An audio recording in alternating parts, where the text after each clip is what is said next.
Hey guys, I'm Matt from BZB Gear, one of the videographers here, and we're going to be continuing our Videography 101 series. Now, if you missed our last week's episode, I would highly recommend that you go back and watch that because we cover lighting in that video. Lighting is honestly, in my opinion, the most fundamental thing in order to get a great looking picture out of a camera. It doesn't matter if you have a $200 bottom of the barrel DSLR or a $7,000 cinema camera. If you don't have lighting to support it, it's not going to look that great. So I would really recommend you check out our 3-point lighting tutorial from last week. But let's go ahead and move on to what we're covering this week, which is how to set up your camera for success. Now, what I mean by that is if you go into the menu for our cameras, and most cameras, there are a ton of different settings to mess around with: shutter speed, iris, exposure, all of these different things. And if you don't know what you're doing, it can be a really daunting task, but I promise you it's not as hard as you might think, and we're going to try and make that process as easy as possible for you to obtain a really rich, clear image out of our BZB Gear cameras. And today we're shooting everything on our BGU PTZ, and that's what we're going to be diving into, is the menu for the BGU PTZ, because it is our most popular camera. It is only 1080p, but that's not a bad thing. It's actually a pretty good 1080p image, and especially for the price point. So let's go ahead and dive into the menu, and we'll continue from there. I went ahead and I reset everything in this camera to be the factory default. And what we're going to go ahead and do is we're going to go up here into our configuration tab, and we're going to go down to the video parameters under your video configure. So now that we're here, let's go ahead and give a quick rundown on how these cameras work. Essentially, the way a camera works is light comes through the lens and makes its way to the sensor in order to form an image. As such, there are a few elements to a camera on a base level. There's the lens, the iris, the shutter, and the sensor.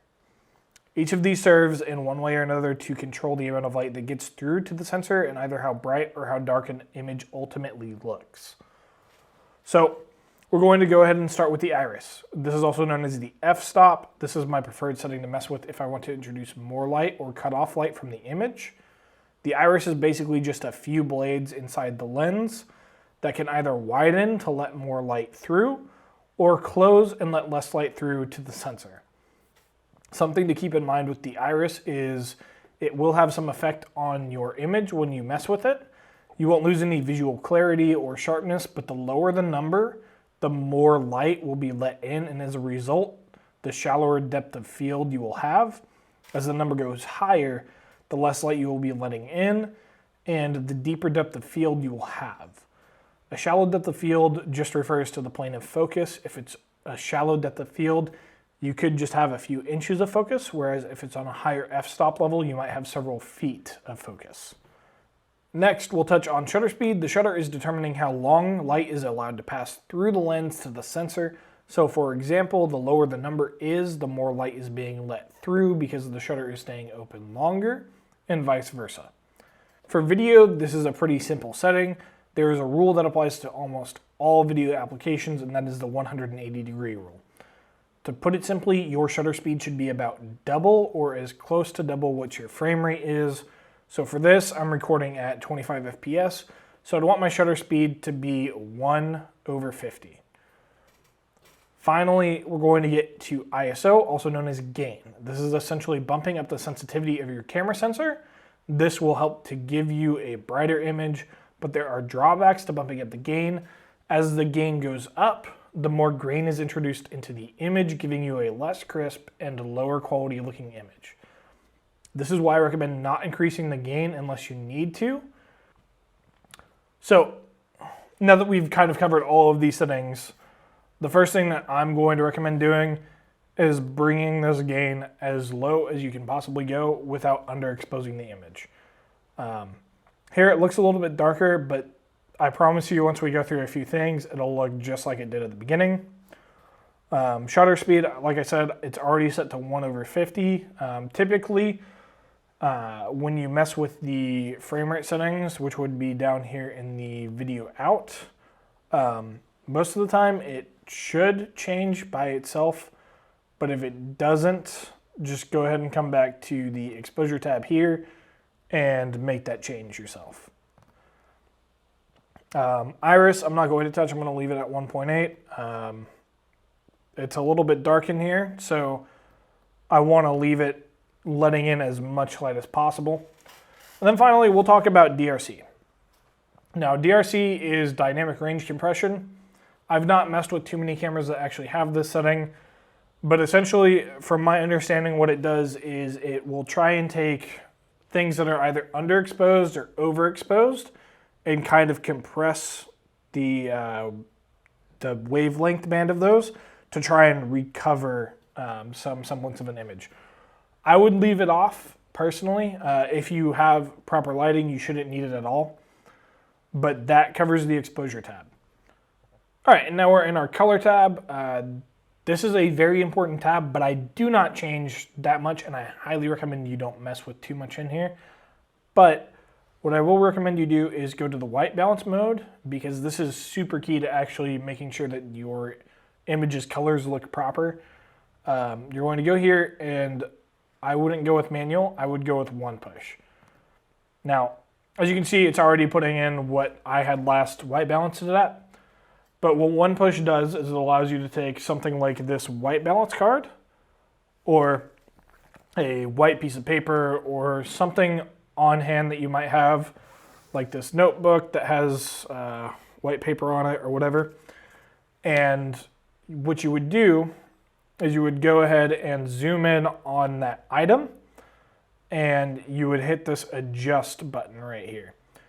It's going to then go ahead and read that as white and adjust accordingly. So that way the whites look white, but also it means that your colors aren't going to be washed out. And it's going to provide you a much, much better jumping off point if you do need to do some color correction. Next, we'll go ahead and go into image. Again, I wouldn't change too much here. I wouldn't mess with the brightness too much. I might bump up the contrast here just a little bit, just to give a little bit more of a kind of artistic look or pleasing look to it. I think bumping it up 1 typically gives you good results.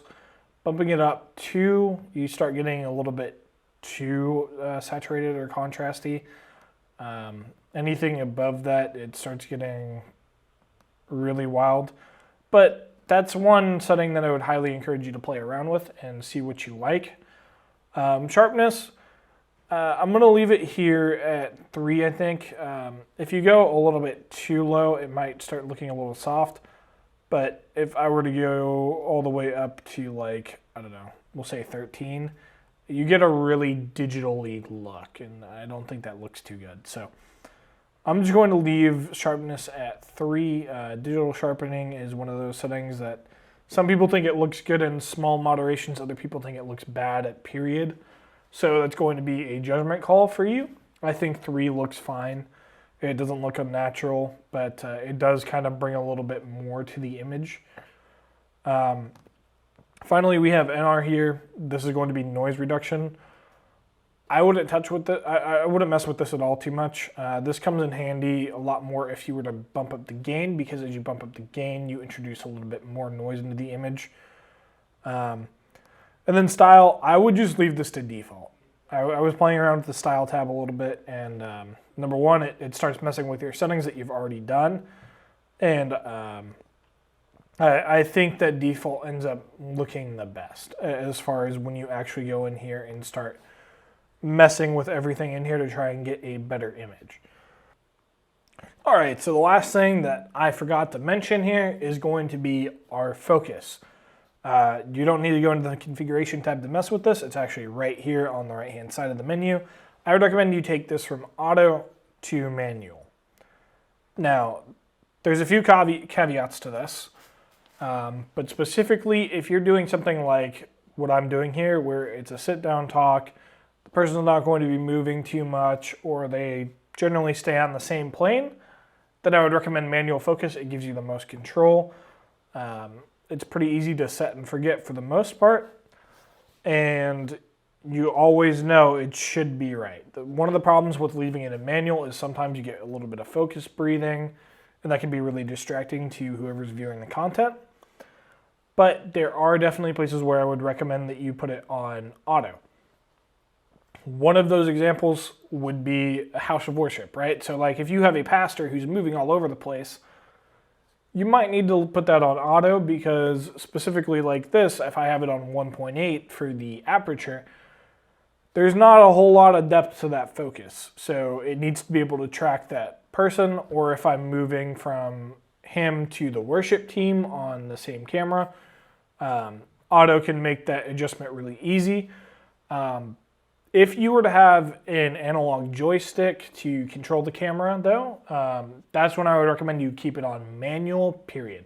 Because usually analog joysticks controllers for these PTZ cameras should have some sort of focus knob or a focus dial to where you can dial that in really easily and quickly. But I think that covers just about everything for how to set up your PTZ camera for success and getting some of the best image quality out of it. If you have any more questions, please feel free to reach out, specifically in the comments section or through an email, or talk to our tech support. They would love to, tech support or sales team that is, they would love to talk to you about our cameras and point you in the right direction. Anyways, thank you guys for tuning in, and we'll see you next time. I've been Matt with BZB Gear.